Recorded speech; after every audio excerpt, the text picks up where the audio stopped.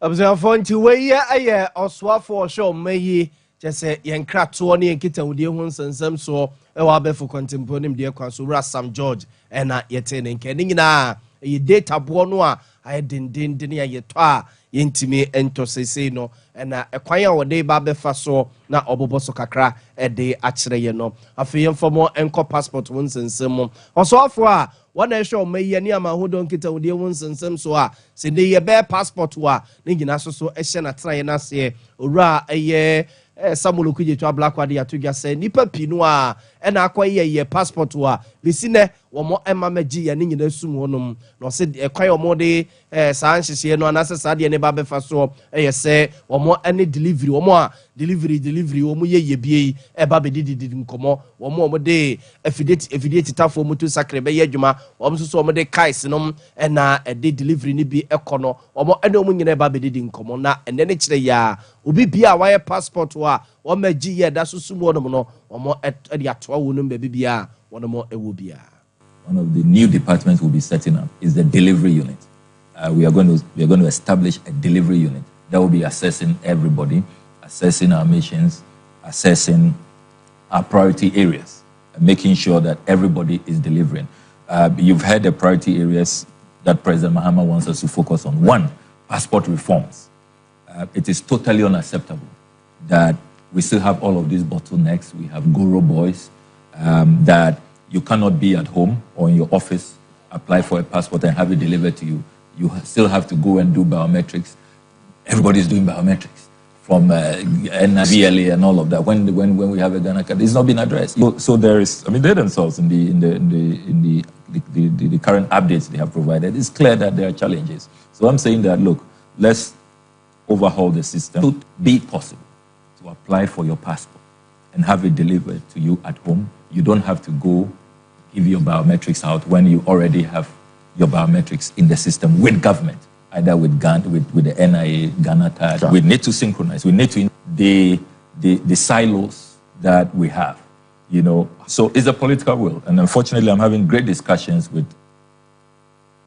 Abusuafo nti weye ayura Samuel Okujetu Blackwater mrasebejeni owo mrasebejefima this year wo eye Northton Abaton Pesu Association Foreign Affairs Minister ne yete ne nken ye formo enko mampani John Dramani Mahama atena ye na ode atoga se ba bi o maye ye ball bo ho nsensema ba beduru no aye nimgu asesem kese aye ni wusem a wo ka ne ba bi a enka nti obesrada se oswafo a wo ba foforo abehwe o maye agudie mu nsensem so onfa ne nan sifom na enema pi no a ensesa e sports ministry wono mo ode san semi tudwa wabra na no fiada wo ya mamre ne amane na aswafo bedu nso waje wonu matum ama ma ba behwe adwuma se na wosre oru akofi adams ya wo behwe agudie mu nsensem so se football no de anwe ne sie o ase kra nti onfa ne nan sifom o ma na ni so nya den so na de wo so ye bia onye na omayi yagudie mu nsensem ensa so enyina ne na so ebiewu. It was instrumental in bringing us to this moment. I also want to express my profound gratitude to you for making history by giving us your daughter as the history-making first female Vice President of the Republic of Ghana. But let me add that Nana Jane has earned this mark of distinction in her own right, not only because she's a woman. And as she herself said, it is not enough to be the first. And recreation, I don't envy your job. You have the monumental task of restoring Ghana to its pride of place in African and world sports. The shambles that is Ghana sports today is completely unacceptable for a country with our pedigree, and I expect that you inject transparency, professionalism, and modernity into the management of the sector. I expect that you will concentrate on building up all the sports disciplines, and I know the Ghana Football Association would be a good place to start, to work to make sure that we return Black Stars to its glory days. Observe nti we ye mampene John Dramani Mahama ne yete ne nke agudie mu nsem ba bi o man ne gira sese wo ho na otura Kofi Adamsefo no se ohwe na ne munyam a na o man ne ekuta e wa agudie mu nsensemu no se yentimi kura no a o se sesa ne mapie wo ho afiye fam nkomfimfi mantam mampene John Dramani Mahama hye adehye a ewo mfimfi mantam po se na baye de also mon saka bia mpuntudwumam e ma o masetena wiemu die ye fe eye nikadema wunum no obehwe so mon sa ebeka wo mo de we eye mra na keso akoko mfimfi mantam a no de aseda e kwa koma adehye wo mantam no mu wo ene monyam hye soronko a wo mo adehye wo no ene amanyuku NDC na wo ka kire wonum se Professor Jena no poku agimane a wo ye na bedi e kire sese no wo yo mo dehye kan na de also mo ye bia mfimfi mantam so no enya ne chefa e mpuntu mu no wono mo ebeye de abom abo. He was instrumental in bringing us to this moment. I also want to express my profound gratitude to you for making history by giving us your daughter as the history-making first female Vice President of the Republic of Ghana. But let me add that Nana Jane has earned this mark of distinction in her own right, not only because she's a woman. And as she herself said, it is not enough to be the first to go through the door, but what matters most is to hold the door open for others to follow. That she's going to do that so that our sisters and our daughters and mothers will all follow in her footsteps. Distinguished ladies and former penny that John Dramani Mahama ne yete ne nke we ye na probo mfimfi mantam ano kwakọ dade hye na se no de sansem yetu dwa ye gina we so na no pay nsam e papa no de ba beso mu no ye de mo asia se ni asori ama ade ache bi adwumadi atwa so kukuwa ne chinchin fidie ndem ame azuka pk ene mrante de baba wa no aka neta me chia no pay ma ba bia wo bia ne itimi ba ye eba abebeso mu me de ede na ya obo amale bia buga no pay so no ya mama chia bia. This clinic is sciatica expert. Sciatica no o nerves na wo to ase na fa wo siremu na fa wo nansia besi ase ho no. Se ho techima eno ene ye fa ne sciatica na etimi bubu o to ase ka wo se dwe wo sirem wo je ho ba bia enye. Na eno na 21st clinic ba ye adwuma pa wo mu ye ntia baso bo magine wo Ghana ha ene amono ne enyasem ketewa.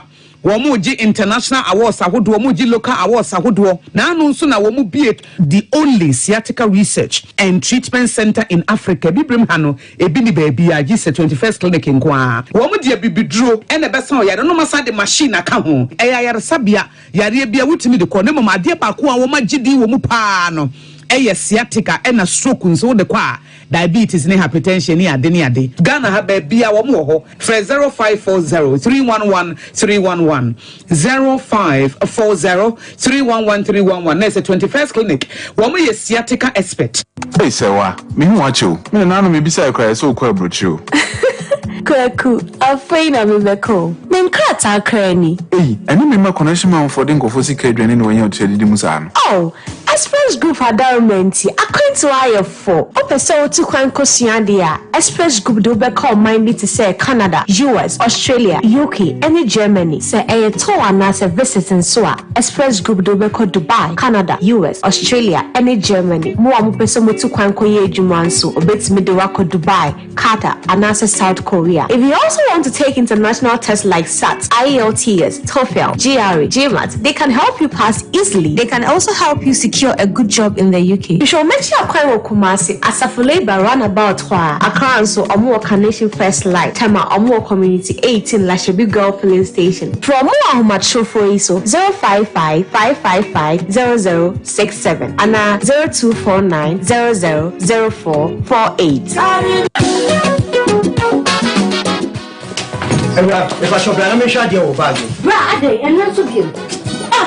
What are you going to see about Queen Wayne and say? Bra, said your time about Misha, it's your Jimmy fearful, and not the about the ever so. Really, do this offering now. Bra, some because I need the time about Misha Wadansia. We are seeing now a better maker. It is some malaria. What do any time about Misha? I know go, dear, and what I want to meet any deal. What do any time about Misha? A great and your map or bar waffle through. Dear, one map for Dano for any aquada when you feed to me, and some of the time about Misha. Shasa wako hospital and answer lab. I'm what we say. Who a 3-day malaria be answer. I also time me TIME. Time about Misha. I feel malaria fever the other is Ziba a woman. Even slap. Ubina be at all over the counter medicine sellers. Any herbal shop to do an amu. FDA Aji a judging crotway at all.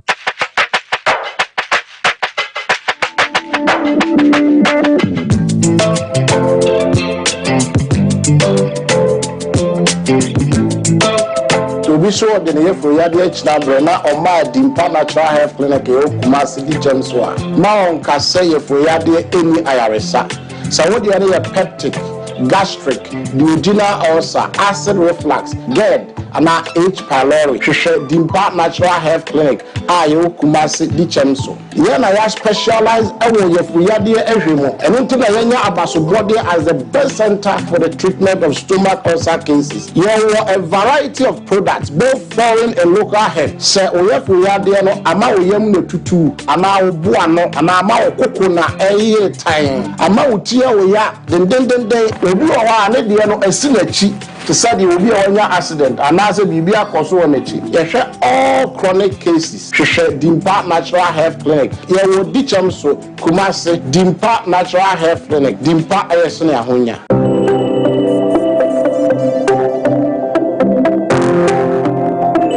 Rise and shine with Yas toothpaste and Yas toothbrush. Start today off right by grabbing your Yas toothbrush and squeeze a refreshing dab of Yas toothpaste on it. With its soft bristles, the Yas toothbrush gently cleans your teeth and gums, giving you a comfortable brushing experience.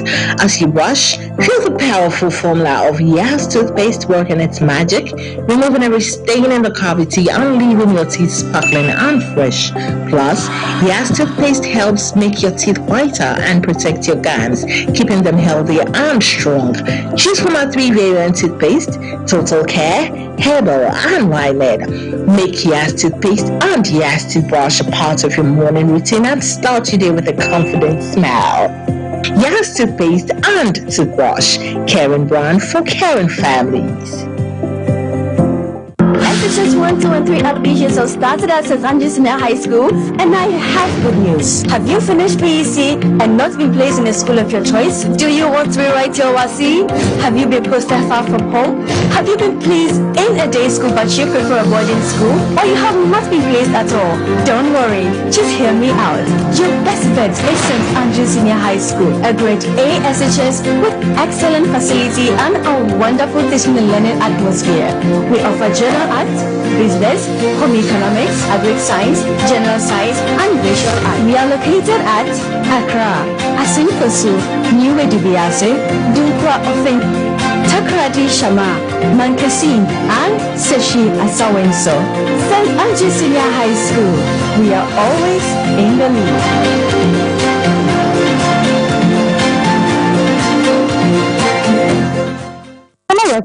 School Papa Bia, Entity the Buffalo Entity Bia, Media Institute Award Empress, Entity the Buffalo Bria, why Juma Esumome, Yentia Suku Father Dafunibia, where school your home first. My name is Patrick Nana Jenny. I am the Deputy News Editor for Angel TV and Angel FM. I am proud to say that I am a graduate of Multimedia Institute of Ghana. Midi Ediabana Bayi Yanomiya Century, I'm Juma Ewo Despite Media. Now, Obebisa says, School Bena Mekoya, a Multimedia Institute of Ghana. The Yedi Sadat Mohammed. Me a presenter. Now presenting a Juma Megan in Ano, and Tetiana Shasini Nano, Minyaye, Eddie from Multimedia Institute of Ghana. Multimedia Institute of Ghana, a school at Etienne Central for Musubayan and training Senia Ne, Musumania Kunya, Namayan Central Jumaibi, now Multimedia Institute of Ghana, and Mekan for them was also called Na Quadentity. For journalism, newscasting, TV and radio presentation, sports presentation, sound engineering, radio DJing, film and TV production, video editing, and 3D animation, camera and light, professional courses to self fashion design. The campuses were Accra Malcolm, Upper Square, Kumasi, STC Junction, Offericrum, 050 44 88 418.